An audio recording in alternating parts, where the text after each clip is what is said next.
প্রিয় দর্শক বিন্দু, আসসালামু আলাইকুম। স্বাগতম আরেকটি ভিডিওতে। তো মূলত আজ কথা বলবো যে ঘাস, আমরা যারা হাইব্রিড ঘাসগুলো আর কি পালি গরু ছাগলের জন্য, তো এই ঘাসগুলো কতদিন পর পরে পাল্টিয়ে দিতে হয়, অর্থাৎ একটি ঘাস লাগানোর পরে একটি আহ, ঘাসের জমি কতদিন পর পরে পাল্টাতে হয়।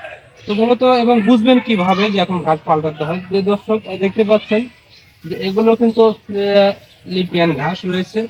তো এই ঘাসগুলোর বয়স অলরেডি 13 মাস হয়েছে।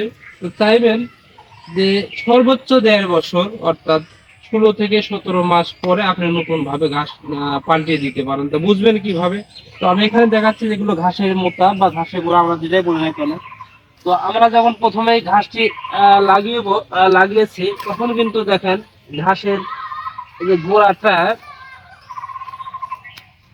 এই যে পার্থক্য এখানে, এই যে বুঝবে কখন যে এখন ঘাসের এই যে মোটা রয়েছে, এই ঘাস পাল্টে দিতে হবে। তো যখন লাগানো হয় তখন ঘাসের এই গুড়িগুলো অনেক মোটা থাকে এবং 4-5 কাঠা পর্যন্ত কিন্তু এই গুড়িগুলো বা ঘাসের গোড়াগুলো অনেক মোটা থাকে। তো সেই ক্ষেত্রে এই মোটাগুলো থেকে যে ঘাসগুলো বড় হয়, ঘাসগুলো হাইটনেস অনেক বড় থাকে এবং 5-6 কাঠা পর্যন্ত কিন্তু ঘাসের হাইট ঠিক থাকে। যেই প্রায় 16-17 মাসে চলে যায়, তখন দেখবেন যে ঘাসের এই গুড়িটাই এই যে শুকিয়ে যায়, এর গ্রোথ কমে যায়। তো এই সময় আপনারা চাইবেন যে এই পুরাতন ঘাসের মোটাগুলো উঠায়ে সেই জমিতে নতুন ভাবে ঘাস লাগাবেন।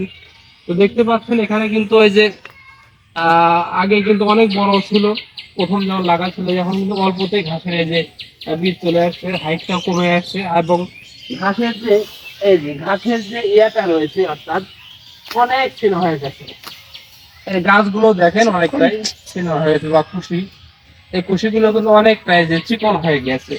তো দর্শক, আপনারা অবশ্যই চাইবেন যে 16 থেকে 17 মাস অন্তর আপনার যে কোনো ঘাসের জমি, ঘাস পুরাতন গোড়া পাল্টিয়ে নতুন করে লাগাবেন। তাহলে কিন্তু আবার নতুন অবস্থায়, যেমন 5-7 ফিট হাই ছিল, ঘাসের গ্রোথ ভালো ছিল এবং এই যে এরকম আর চিকন হবে না, সেখান থেকে আপনারা ভালো মানের ঘাস পাবেন এবং গরু ছাগল খাওয়াতে পারেন। দর্শক, ধন্যবাদ জানাচ্ছি। কথা হবে নতুন কোনো ভিডিও নিয়ে। আজ এখানে শেষ করছি। আসসালামু আলাইকুম রহমতুল্লাহি ওয়া বারাকাতুহু।